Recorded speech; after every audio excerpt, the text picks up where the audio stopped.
guys, welcome to Storytime with Kitara. So today I'm going to talk about my topic for today is tables turned at 10. Like I had mentioned in my first video that I had posted, my introduction video, I had mentioned that I'm a storyteller and I love to write too. And I had mentioned that I had started writing a book, actually not literally writing but typing it on my laptop. Yeah. It's called tables turned at 10. Yes, so that book talks about how my life changed when I was 10 years old. Yes, so that's what I'm going to talk about. And then this page is not about my book, it's about stories, my stories. It's about my life. Like I'm going to be narrating stories of what happened on a particular day and all that. But then today I want to talk about how my life changed when I was 10 years old. So first of all, I never lived with my mom because I only grew up with my mom. My dad deserted us when he found out that my mom was pregnant with me. So everybody says, that's what everybody told me. I don't know what the truth is, only God knows. So he deserted us. Mom told me he left when he found out she was pregnant with a girl, a baby girl. He left. So I grew up with my mom. I've never met my dad. I don't even know what he looks like, and thank God I don't look like him. I look exactly like my mom. My mom is late though. Yeah, she's late. I look exactly like my mom. Like I'm a replica of my mom. Hair to toe, not head. Hair to toe. Yeah. I've never met my dad. I have no idea what he looks like, and he's never ever looked for me. I remember at some point I did look for him. Yeah, I did, but that's another story for another day. So I used to live with my grandparents though, because my mom was married to another man who at that time was my stepdad. So I couldn't live with them because you just know how step relationships are. They are complicated. I do remember I used to visit mom here and there, and when my stepdad was around it was never easy. So I could only go there when my stepdad is not around. It was like that. So yeah, I used to live with my grandparents, my mom's parents. Yes, and I grew up with them, and they were literally just my parents because I grew up with them. So long story short, mom used to get sick a lot. Like she used to get sick a lot. Yeah, she used to get sick constantly, and I was so used with it because she would always bounce back when she gets sick. She would always get better, so I got used to it. And then this time around when she got sick, I thought, oh well, it's the usual, she's gonna be fine. But then this time around it was a different story, and that was in 2004 when I was 10 years old, and I was in grade 6. Yes. So mom got sick. She got ill actually, and then I remember my grandpa asking for my mom's elder sister's help because she was really ill. She asked for her help, saying, can I bring your sister over there so that you can take her to the hospital? Because in LSK, UTH was like, or is like, the best hospital in Lusaka, I think. Yeah, so I guess that's why my grandpa asked. So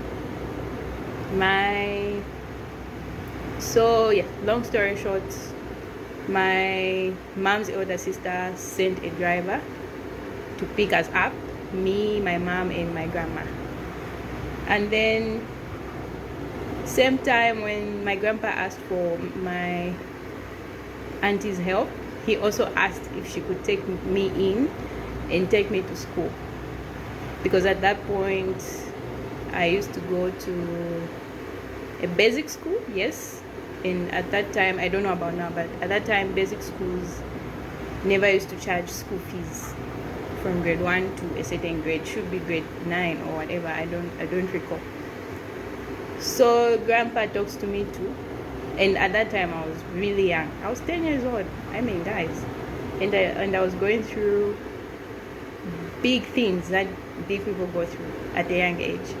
He talks to me, and I sort of understood and didn't understand, because I was used like being around my grandparents and my mom, and then this was now different for me. They were sending me somewhere else, but it's not like I didn't know my auntie. I did. I knew her, and I used to visit her. Yeah, I used to visit her sometimes when we closed schools. So I knew where I was going, and I knew who I was going to. So I was like, oh well, fine. So the driver picked us up, my mom, my grandma, and I, and we got to Lusaka, I recall, and my mom was very weak. She couldn't even walk, she couldn't talk. All she made were just sounds, like just sounds. And in my head, I was like, she's going to be fine. She always gets sick. And wait, before we left for LSK, I remember when mom got ill, she moved in with us, meaning she moved in at my grandma's place. So I remember two things that I always think about, and they hurt me. I remember there was a time she called me in her bedroom, and she told me, my legs are hurting, can you please massage my legs? And I started massaging them, and then I stopped because I wanted to go and play, and then she kept on telling me, no, I need you to massage my legs, they are really hurting. And then I got upset. I was like, okay, I was just complaining inside, but then I sighed. I was like, And then she kept on begging me, please, my baby, massage my legs. Please, my baby, massage my legs. And then I kept on massaging her legs, but then I was upset because I wanted to go play with my friends outside. Yeah, that I remember that, and it hurts me so much. Like, I remember how she wasn't actually asking me to massage her legs. She was begging me to massage her legs. I wish I could describe it, but I just don't want to. Yeah, that. And then I remember my stepdad came to see her, and then he found me painting her toenails, and then he chased me and shouted at me, I thought I told you I like it when your mom is, I thought I told you I like it when your mom is the way she is. Because my stepdad used to refuse my mom putting on makeup or painting her nails or relaxing her hair. She could do her hair, but not relaxing the hair. He just wanted her natural. So he chased me. He told me, go away and take away that nail polish. That hurts me too when I think about that. Okay, now back to the story.